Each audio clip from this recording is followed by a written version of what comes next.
ਦਾਨਸ਼ਮੰਦ ਨੂੰ ਜਿਸ ਆਪਣੀ ਡੰਗਦਾ ਇੱਕ ਖੁੱਡੋਂ ਦੋ ਵਾਰੀ ਤੇ ਮੁੜ ਮੁੜ ਤੋਖੇ ਖਾਨ ਮੁਹੰਮਦਾ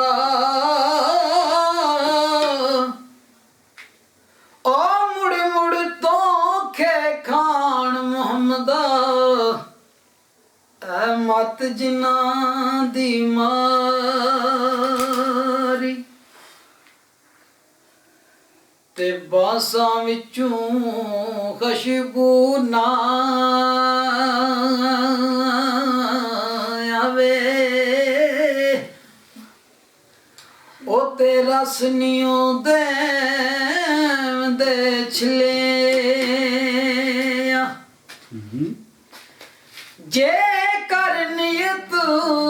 ਸਾਫ ਨਾ ਹੋਵੇ ਤੇ ਕੋਈ ਆਸਲ ਨਹੀਂ ਵਿੱਚ ਜਲੇ। ਸਰਕਾਰ ਫਰਮਾਉਂਦੇ ਨੇ ਕਿ ਨੀਅਤ ਦਾ ਸਾਫ ਹੋਣਾ ਲਾਜ਼ਮ ਹੈ। ਓ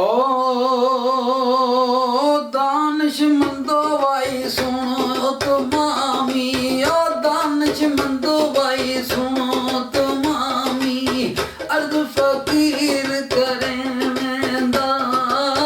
ਆਪ ਚੰਗਾ ਵਾਈ ਜੇ ਕੋਈ ਹੋਵੇ ਸਭ ਨੂੰ ਭਲਾਇਤ ਕਹਿੰਦਾ ਆਪ ਚੰਗਾ ਵਾਈ ਜੇ ਕੋਈ ਹੋਵੇ ਸਭ ਨੂੰ ਭਲਾਇਤ ਕਹਿੰਦਾ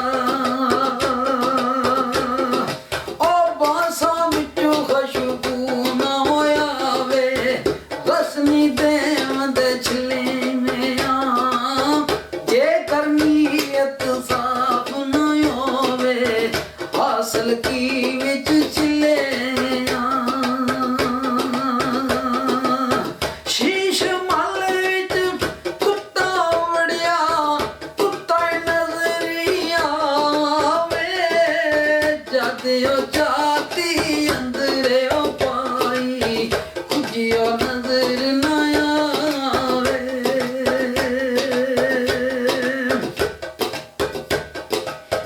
ਬਾਰੂਦ ਸੁਨ ਮੈਲੇ ਉਹ ਕਾਲੇ ਅੰਦਰ ਆਪ ਹਯਾਤੀ ਔਂਡ ਸੁਕੇ ਤਰਿਆਂ ਵਾਂਗਰ ਜਾਨਤੀ ਵਿੱਚ ਮਾਤੀ ਲੱਖਾਂ ਬੇਰ ਬੇਰੀ ਨਾਲ ਲੱਗਦੇ ਕੁਝ ਚੜ ਜਾਵਣ ਕੱਚੇ ਜਿਹੜੇ ਰਹਿਵਣ ਨਾਲ ਮੁਹੰਮਦ ਓ